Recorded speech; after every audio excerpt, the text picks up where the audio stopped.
Welcome to The Legacy Shift, the podcast for cycle breaking mothers and conscious leaders raising liberated, legacy building children.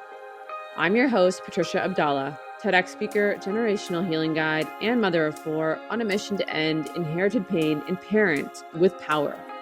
Each week, we'll dismantle generational patterns, reclaim your truth, and anchor into a new legacy, one that begins with you.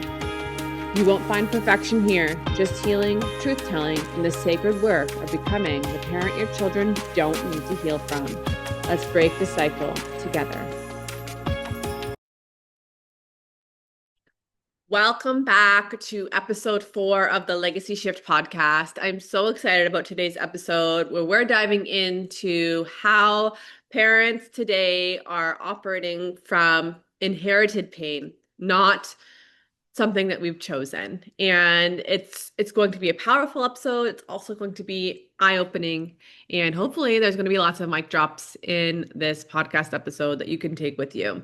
So a lot of our parenting and pain isn't something that we've chosen. It's what we've inherited from past generations. And we can bring past generations' pain up to 2 or 3 generations past that impact how we parent today.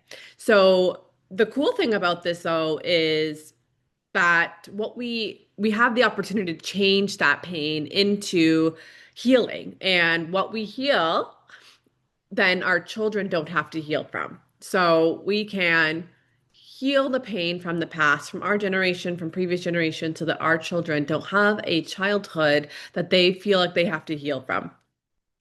So today I'm going to open up about parenting while healing. So much of our parenting journey is about reparenting ourselves, and that is key to really having and being the parent that our children deserve.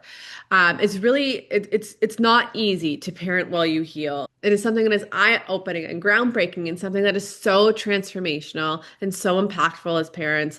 I feel like it's our duty as parents to face this pain and trauma head on and heal. So I'm going to be a little bit vulnerable in this episode, and I'm going to share stories about how my experience of parenting while healing, and in the hopes of being able to help other parents navigate this on their own journeys. So a lot of this episode will be about learning how to reparent yourself while raising your children and being on that healing journey. It's such a gift to your family.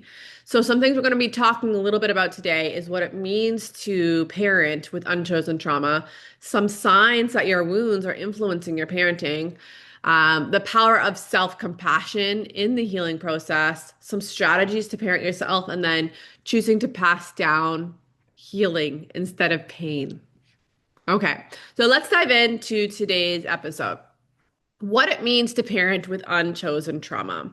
A lot of our parenting is done on autopilot. So it's the stories that we've heard or the ways of being that have been passed down. And this is all just done on autopilot. It's what we've witnessed, it's what we've learned to do. And unless we make the decision to stop that autopilot loop and change and choose differently, it's going to carry on through us, and it's going to continue to carry on through us. So it's challenging. I'm not going to sit here and tell you that it's the easiest thing in the world to look at that trauma face on and say, no more. I'm not passing this down. It is not easy to do that. A lot of the times you'll find that if you're facing this trauma or this healing or these patterns head on, you're going to get backlash from other people in your family. Parents, aunts, uncles, cousins, whoever. That has been my experience with this. And I'm going to be truthful and honest about that. So what it means to parent with unchosen trauma. When I first became a mom 10 years ago, a lot of what I was doing was on autopilot. I started doing little things differently, and I've expressed that and shared that in previous episodes so far. But a lot of what I first started doing was on autopilot. How I felt like I had to parent a certain way in order to feel accepted or in order to feel like I belong. and not to be judged and looked at differently. So a lot of what I was doing was still parenting from that unchosen trauma. Okay, let's just break this down. I remember when my oldest was 2 years old, okay? He had bigger emotions. Okay, he's always been a very sensitive, big emotion type of guy. Okay, very challenging to understand his emotions sometimes, and it takes him a little bit of time to work through them. And he would take some time to understand his emotions, and he would experience these big outbursts, for example, at 2 years old. And I remember having a newborn. So my second one was born. I had a 2 year old. My second was born. He was a newborn.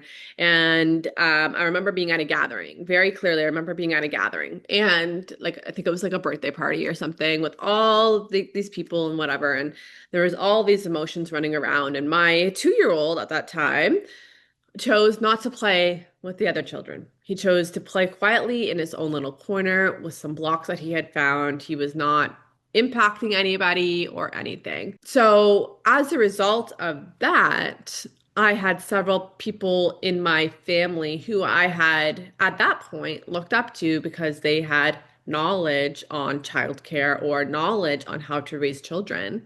And they had come up to me and said, you've really, like, that's not okay. Like, he needs to be playing with the other kids. Like, he's having this breakdown over here. And like, you need to make sure that you're handling this differently. And like, it was unwanted information, but I felt like, oh, they must know what they're talking about.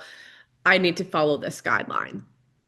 So I didn't question it at that point. I was just following, right? I was just following but intuitively inside I was saying, it doesn't feel right to do that. It feels right to give my child space in this moment. If he wants to play on his own because he's having some big feelings, why is it bothering anybody else to play alone? It's not. He's self-regulating himself. And I started looking into, well, why do I feel like less of a parent because my child is working through his emotions in a different way? Like that's nothing wrong with that. So that was parenting from unchosen trauma as a result of the way that maybe these people were brought up. Everyone had to be together, everyone had to have conversation. They couldn't feel their emotions. They're like, well, why are you letting him feel his emotions? Why are you letting him express himself that way? This is parenting from unchosen trauma, right? I didn't choose that. And I remember like it was around when my oldest was 2 and then my second was a newborn. I remember saying to myself, like, no, like I'm not going to continue to do things the way they've always been done. I just it wasn't feeling good to me. It wasn't intuitively how I wanted to show up as a parent. And I didn't have a word for it at the time, but I knew that I had to make change. And I know that I had to be the one to make that change. And I had to change the way I was doing things in order to impact my children differently. And I had to look at things head on and say, I'm choosing differently. It's okay. I'm okay if someone looks at me differently because I'm not doing it the way they've always done it. Right? So, some signs that your wounds are influencing your parenting. If your child is very dysregulated, for instance, if I parent my oldest who has really big feelings the same way that I was parented, okay? Also, my current 5 year old has really explosive emotions sometimes. So just this morning, for example, he was very upset that I wasn't understanding how he wanted a paper to be cut. And so he had scissors in his hand and he had thrown them and he had this big explosion. He was, his face was all clenched and he just kind of exploded everywhere. Um, if I parent him the same way that I was parented, he would have been sent to his room and been left to feel alone, unwanted, and unseen. But because I'm parenting differently, instead, what I did, my actions were I was sitting with him and I explained to him, hey, but you cannot be throwing scissors, first of all, because it's safety. Second of all, if you're feeling these big feelings, let's find something else to do. And we have a little bit of a toolkit that we can pull from. Hey, you're feeling this. I saw a pillow sitting there. Go whack the pillow on the ground until you feel better. Something that really works great with him when he has these big explosive emotions is Complete side note, but when he has these big explosive emotions, a big thing that works for him is I'll take his arms and I'll start being silly with him and like dancing with him or just like shaking it out or whatever. And he just starts giggling and laughing, and then it's all kind of dissipated. This is the change. So this is the change that I'm choosing to parent as. When I was a child at that age and I had big explosive emotions, I was sent to my room. I was sent to my room, told that I'm bad, had things taken away. Like it wasn't productive. It wasn't effective. And that was parenting from a different parenting style. That was parenting from a wound that was influencing their parenting, right? So some signs that you're parenting from wounds is if you're automatically yelling, your nervous system is heightened, you're, whatever it is, you're irritated very quickly, you want nothing to do with your children, oh, these kids are just everywhere. Why are they here? I just want to have my own alone time. Like those are some signs that you're still parenting from wounds. Not to say that as parents, we're supposed to be even keel all the time, because absolutely not. We have emotions too, and we have to work through triggers and work through trauma at the same time. So these things are going to come up. And I probably will touch about it later in another episode where we're looking for presence over perfection. But and at the same time, it's these things are just note them because it means that you still have some wounds that are influencing your parenting. In that, like I just said, nothing's perfect. Nobody's perfect. I sure as am not perfect. I never claim to be perfect. So a big part of reparenting yourself is in the self-compassion we can have in those moments when you look back and you say, "Oh, I yelled. Why did I yell? I know that I shouldn't be yelling. I know that this is an old wound. I know that this is influencing me." It's the self-compassion you can have in those moments. So I do see a lot of moms say, "Oh, I did this when my kid was young and I feel so bad about it and blah, blah, blah, blah, blah." What about that self-compassion? You did the best you could with what you knew, right? So healing isn't linear. Healing is something that you choose every single moment of every single day. It's a choice to choose differently. It's a choice to make change. And in those moments of change, that's where the power happens and that's where the legacy is built. And in those moments of change, that's where self-compassion comes in. Because I've made mistakes as a mom. I've been a mom for 10 years. I have 4 kids. And of course, I make mistakes. I still make mistakes every single day. But in those moments, I look at myself and I say, okay, I see that I recognize that I operated from a trigger there. And I can change that next time. And I can own that. And I can take personal accountability for that. And I can apologize for that to show my children that repair is possible and that I'm responsible and accountable for myself. So there's all these little lessons of healing that we can do as we're growing as a family. Okay, so some strategies for reparenting yourself. I would love to dive into this a little bit. I just had a big talk in One Woman Fearless event a couple of weeks ago, and I touched on 3 liberated legacy tools that I think are actually going to be really powerful for this episode. So I'm going to share those. So number one is personal accountability. Okay. Sorry, no, number one is breaking the autopilot loop. So a lot of our parenting, as I touched on, is built on autopilots, right? So it's voices we've heard, what we've seen, the things that have been passed down. It's built on autopilot. And it's very challenging in the moment to break that autopilot loop. But the goal, a strategy for reparenting yourself is to stop that loop. And a big way to stop that loop is literally just to take a pause. Take a pause. Okay? If you feel yourself getting heightened with emotions or heightened or triggered, take a pause. Take a big deep breath, take a moment, and then choose differently. This is the way of reparenting ourselves. Okay? Number 2 is practicing emotional accountability.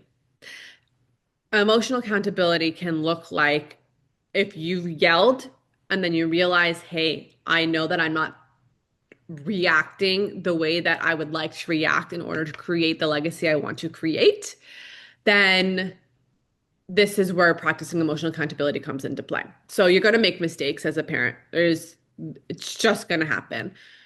In that mistake, it's what matters most is what happens, not that you did it, but what happens after.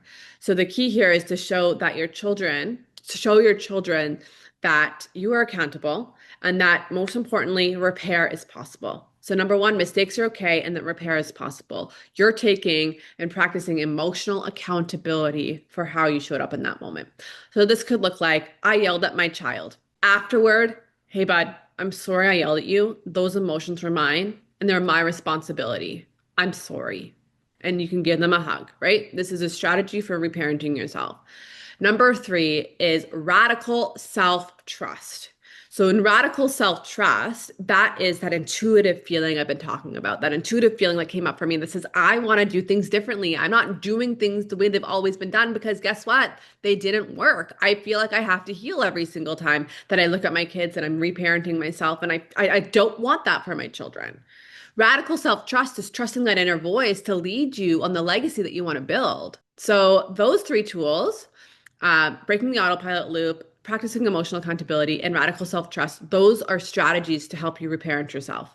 Every single time, come back to those three liberated legacy tools, and they will help you immensely. A big part of this is in generational healing and generational pattern changes is, as a parent, are you choosing to pass down pain or are you choosing to pass down healing? Because what we don't heal, we pass on. So if you're choosing not to heal, you're going to continue to pass on generations upon generations upon generations of trauma, of patterns, of things that aren't working. But as a conscious parent, we had that choice and we're making that conscious decision to make change. We're making that conscious decision every single time we speak to our child, every single time we show up with unconditional love, every single time that we show them that they are worthy of kindness, love, and respect. We're showing up and showing them that they don't have to have a childhood they need to heal from, that we're doing the healing for them. So I read a book recently. It's called It Didn't Start With You by Mark Woolen. And he talks about how trauma, specifically trauma and like emotional trauma, things like that, they're passed down through 3 generations. So that means today I can sit here and I can tell you I'm not only healing from how I was growing up, I'm healing all of the way that my mom grew up and my grandmother grew up. So any trauma they experienced and didn't face head on is passed down. And it's passed down through DNA. It's passed down through the way that we show up. It's passed down through patterns. So up to 3 generations. But you can stop that right now as a conscious parent so that 3 generations from now, they're not feeling what you're feeling, right? You created a new legacy. You created a new lineage line that allows them to show up how they want to show up and to learn the processes that they want to learn and to be who they want to be without any baggage. And that's so powerful as a parent. It's so, so, so powerful. So I trust today's episode really had some key nuggets for you to take away. I was really just wanting to be very authentic in this episode and explain to you why parenting, when you're parenting from trauma that you never chose, how you can change that. And if you like this episode, I would love for you to leave a review, share it with your friends and family. And I am on a journey to help change, be a change maker for generational pattern healing. And I would love for you to be part of my community in growing this movement. And I really appreciate you. So until next time, have a great day. If this episode spoke to your soul, please take a moment to subscribe, rate, and leave a review. It helps more cycle breakers like you find this movement. And if you're ready to go deeper, I have a special gift for you. The Legacy Reset mini course I'm offering you completely free. This is valued at $297. Inside, you'll learn the exact steps to start breaking generational cycles and resetting your family's legacy. You can grab it now through the link in the show notes. You'll also find my free guide, Breaking the Cycle, 7 Shifts Every Conscious Parent Must Make. Until next time, keep healing, keep leading, and keep rewriting the story for generations to come.